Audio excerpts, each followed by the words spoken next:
Samsung did a foldable. Motorola knows you want more foldables. And now we can see Samsung doesn't want Motorola's design to stand alone. This is the Android Police Podcast.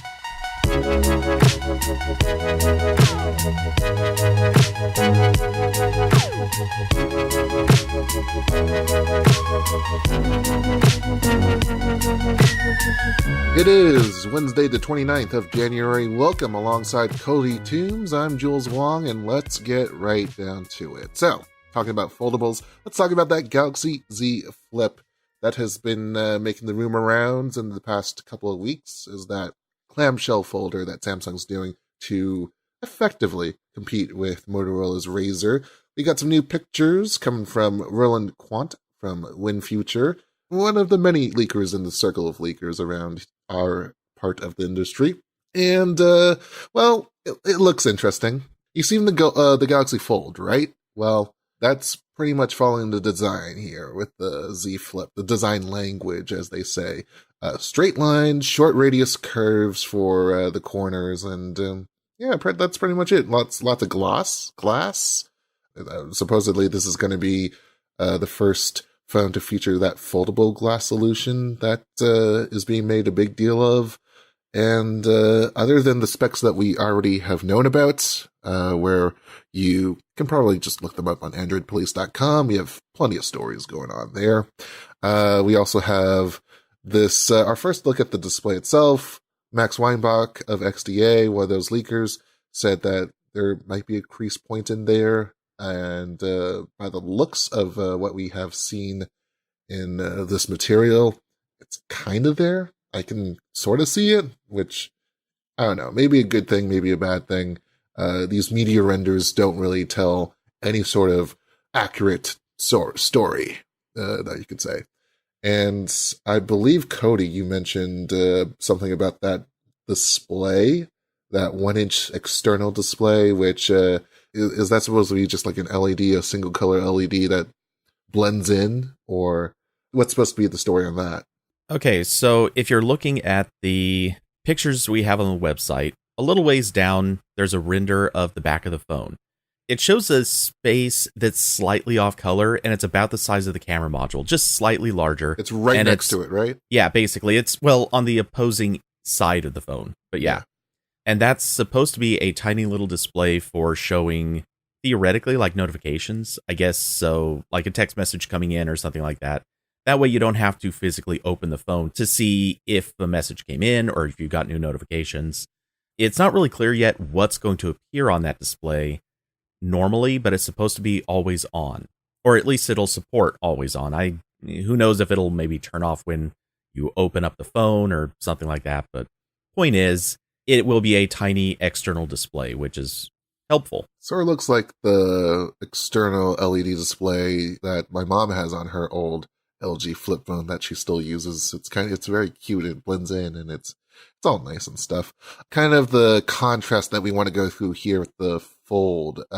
Actually, it's not really contrast, it's comparison. Raised bezels may protect the display and allow some tolerances. We saw those.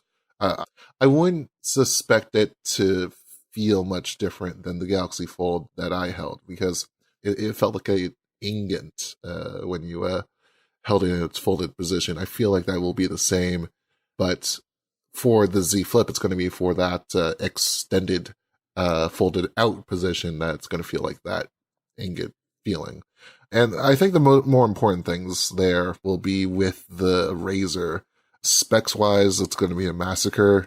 We're talking Snapdragon 855 Plus with 8 gigs of RAM to the Razr Snap 710 with 6 gigabytes. A lot of that has to do with the design timelines and when Motorola and Samsung basically just planned out their release schedules and when they acquired their parts. Or, well, Samsung is able to buy a whole ton of stuff at a massive scale. So, and partly because they produce a lot of Qualcomm's chipsets, they're able to steal a lot of, well, not steal, but, acquire a lot of stock pretty easily. So there's that.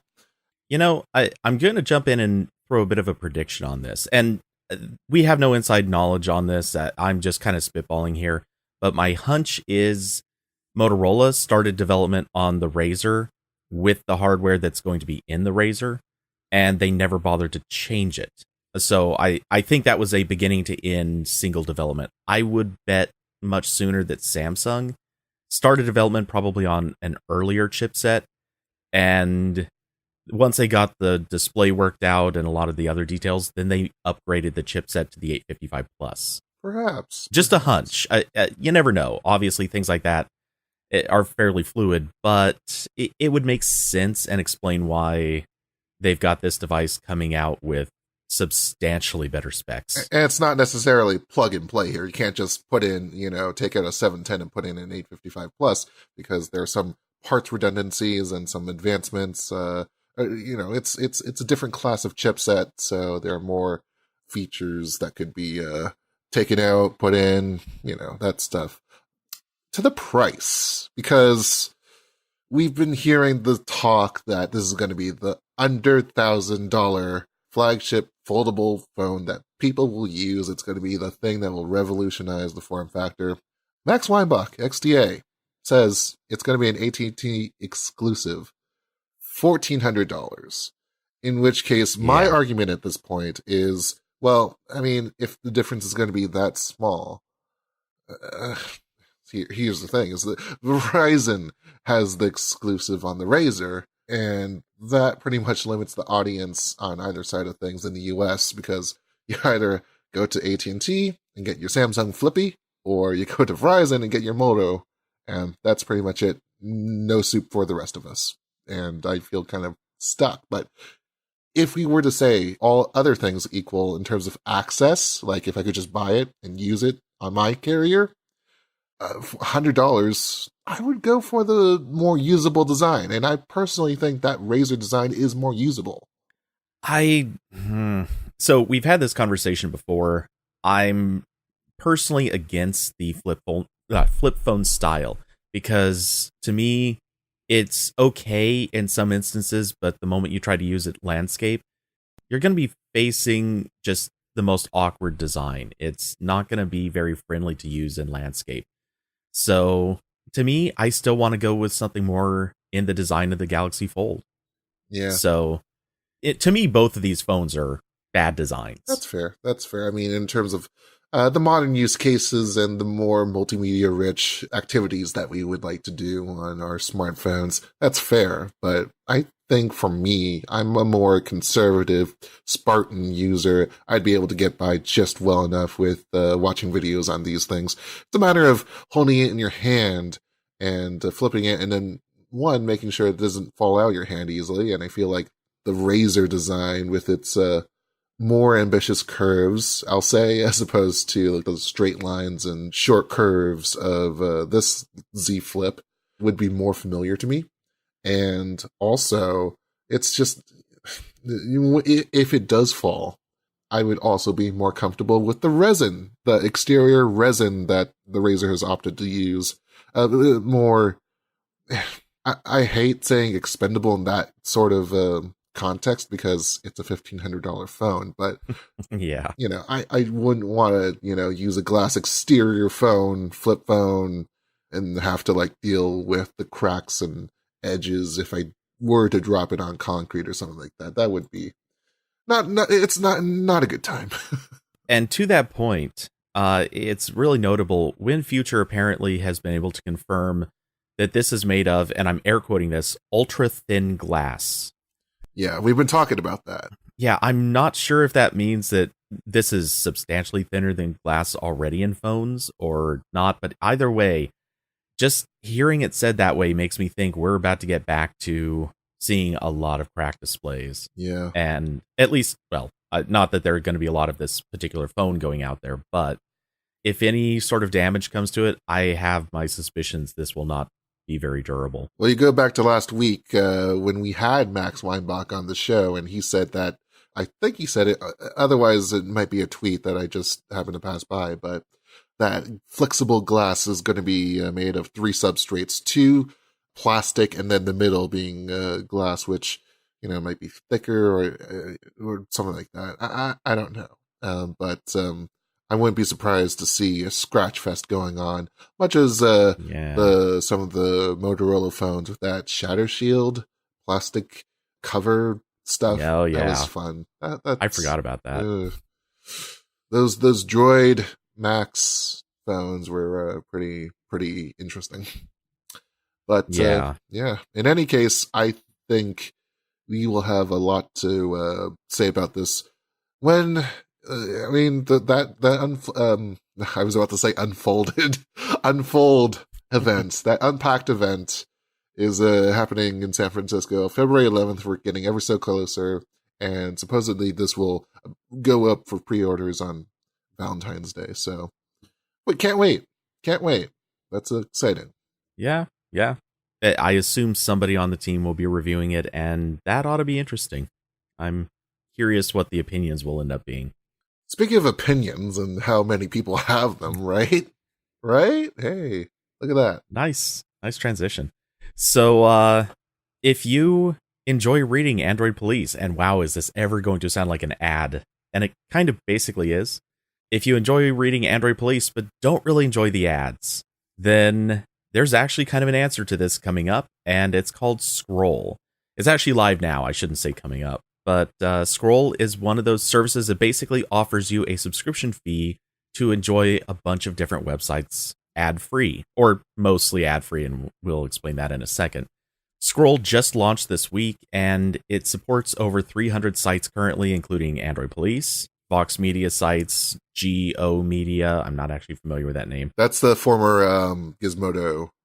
I had a feeling that's what it was going to be. With the whole Deadspin thing going on. Yeah, that's fun. Also Insider Media and a bunch of others. We've seen a full list, and it's a lot of big names and also a whole lot of names that you would really only know if you're an enthusiast to their crowd. But it's $5 a month. 70% of that goes to the publications that you visit. And if you sign up early, you get 6 months at $2.50 per month. And there is also a free trial, which is, I believe, 30 days. Yeah, I think so. Yeah. And this is basically a way to go ad-free without using an ad blocker and, still support sites. But an ad blocker is free. Oh my God. Exactly. Why are you ripping us off, man? This free content. Am I right? The freeze. And just to get some of the implementation details out of the way, this is a cookie-based solution in case anyone was possibly doubtful of that. Basically, you sign into Scroll, it sticks a little cookie in the browser, and any site that you visit that supports it will just start loading without ads. There's a tiny little, like a floating bar at the bottom of the browser, or at the bottom of any site that supports this. It's not like a browser plugin. And they also offer dictation for the stories that you're reading, too. It has this British woman's voice that kind of adjusts to it. Although we have a lot of jargon that, has some interesting pronunciations, we'll say. I haven't actually tried that yet. I'm now curious what it sounds like. It's fun. And so if you're using this, the one type of ad that won't be blocked is if it's coming from something like Disqus, where it's a chat system that's doing its own advertising, and basically we can't really work through that. But that's the one place where you'll still see an ad if you're using Scroll. And also, go ahead and mention what you were going to say about the app. It just exists. So you can have an ad-free experience on mobile Scroll app, and you can just view our site with any of your browsers and just enjoy us ad-free like that as well. It's a great time, and I think I've just been thinking about all the people who have been complaining. And to be fair, like of the 200 plus comments, the dozens of tweets that in reaction to the news that Android Police was going to be joining 336 sites that we're going to take apart this. I mean, we're in good company, but also a lot of other sites, and, to their credit, they can do this because it's true, are able to tout a better ad experience, less intrusive, not even doing reminders of when you block the site with your ad blocker, like to whitelist us. I don't believe Android Police does that. We don't have the whitelist reminder, do we? As far as I know, I don't think so. See, we don't even go that far. I know APK Mirror does, but I don't think Android Police does. Ah, I see. Well, I mean, all of us are trying to make the experience as painless as possible for the reader, because our money is derived by the people who give us money to do things, whether it's a sponsored post or maybe just those ads. But the dilemma that we have to face as a tech site and with a tech audience very savvy, who know that there are free ad blocking services out there, and a lot of them, see, I'm not being fair here, but a lot of them have the attitude that, well, because the internet is supposed to be free, and you've already paid your ISP the money to do that, and it's free information. Well, technically, there are multiple definitions to the word free. Free flowing is one thing. Free from cost is another, and there's cost in delivering all that stuff to you. But we forget about that a lot of times, so I think it's important to be mindful of that. Be mindful of your practices and how you consume information from us. That's all. Yeah. So, short version, a lot of people have been really angry about launching Scroll, which I think is interesting because worst case scenario, just don't use Shorter version, people are raging. Yeah. Why? Yeah. If you ever really want to just read kind of bizarre and odd rage, just go to the comments section on a post like this and enjoy. Yeah. Oh, boy. And from one ad to another. Yep, pretty much. Sorry for this, guys. Support, because we also do need support here, and we, Android Police, are live on Twitch with your nearly daily stream. It's 4 times a week, and that's most of the week, so that's close enough for us to call it near daily. We can't do this without your support, so the best way to help us get through and just make this magic happen is to subscribe to us on Twitch. We have ways to thank you if you do that. You get a special emoji of Ryan. Lovely stuff. I've seen him make that face before. You get to use that face. It's fun. It's amazing. Also, you get a whole bunch of entries into Android Police's giveaways. I think we have another one coming up soon. You only have to pay starting at $5 a month, but you can also subscribe to us for free and still support us, because Amazon will give us money. If you have an Amazon Prime account, they give you a Twitch Prime subscription once a month. You do need to re-up that subscription every month, but it's a great way to help us out and not waste your money. So you can learn more about all of this at twitch.tv/AndroidPolice. And if you don't use Twitch, why wouldn't you? Come on. Head over to AndroidPolice.com and you can hit the donate button to help us out there. We thank you for listening, reading, and just loving us here at Android Police. Onward and upward with the rest of the show here.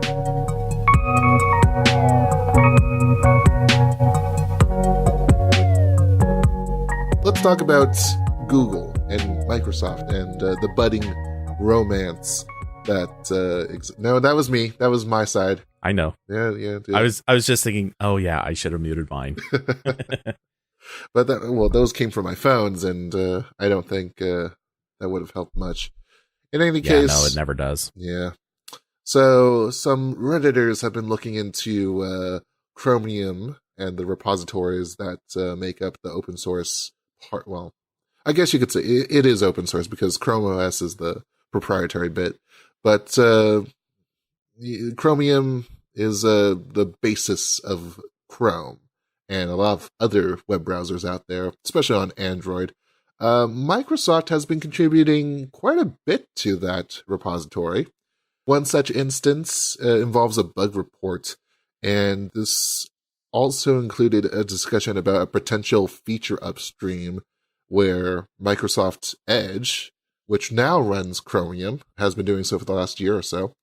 One of its features, though, is for users to be able to move multiple tabs between windows, and there was a thought that maybe all Chromium-based browsers would be able to use that. It would be useful.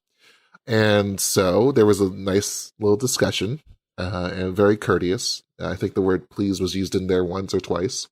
And Microsoft ended up patching the bug, and it sounds like we're going to get that feature integrated into the Chromium repository sometime soon. So all good stuff. The Verge reports that Microsoft has made over 1,000 of these little tiny fixes and patches on Chromium last year. And it sounds like it's going to be increasing its involvement as time goes on here.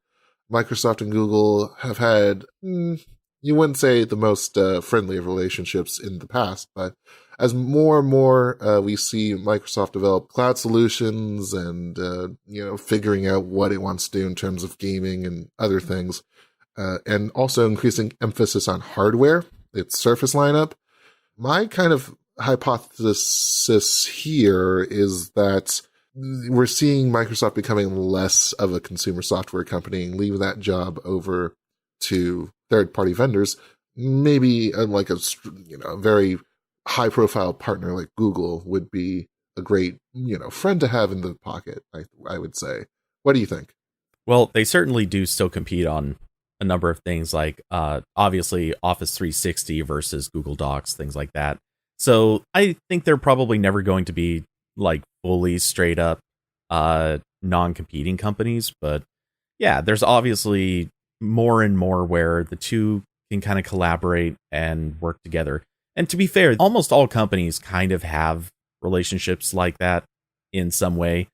Granted, over the years, things got a little harsher between Apple and Google, but the iPhone originally shipped with Google Maps as its primary map provider, and quite a few other Google services in some way, shape, or form kind of played into the iPhone. I think the one exception in like corporate, our corporate world, I guess you could say at this point, is Apple trying to internalize. It's acqui-hiring and just going against everyone else on its own merits and philosophies. And I think there's only so much that the other trillion-dollar companies can do to combat that, especially as we've seen. I think Apple reported numbers this week, and iPhone purchase revenue was up 8%. They were making, I think, $1 billion every day of the quarter in revenue. So, yeah, you're going up against that kind of clout.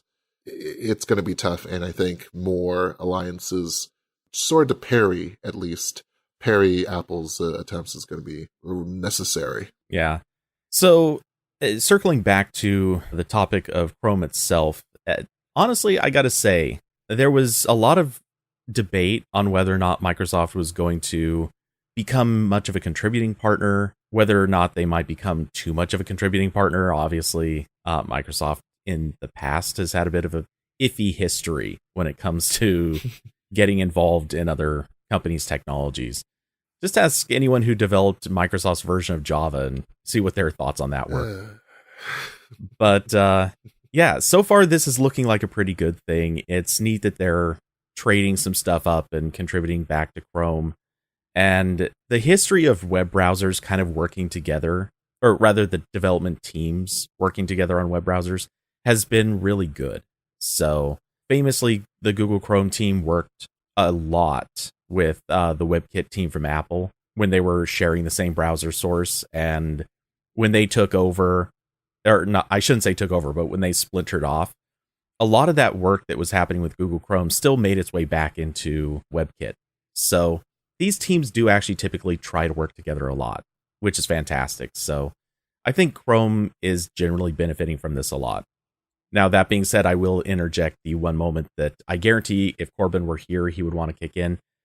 Damn it, why did Microsoft have to go with Chrome and not Firefox? There, it's been said. It's something I know he would have said, so it's in here. Yeah. We miss you, Corbin. It's You make it sound so ominous. Corbin will be back on Friday. Well, he's been entirely edited out of the podcast today. He got his wish. Oh, I should not have taken a sip of water at that moment. Oh, man. Well, all the topics we've talked about today can be found at androidpolice.com/podcast. We are live 4 times a week at twitch.tv/androidpolice. We would love to hear your thoughts as well. Send an email to podcast@androidpolice.com. On Twitter, Cody is at Cody_TOOMBS. Our producer, that's me, it's Jules Wong.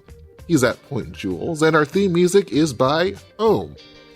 The podcast returns on Friday, same bat time, same bat Twitch. But until then, take care, y'all.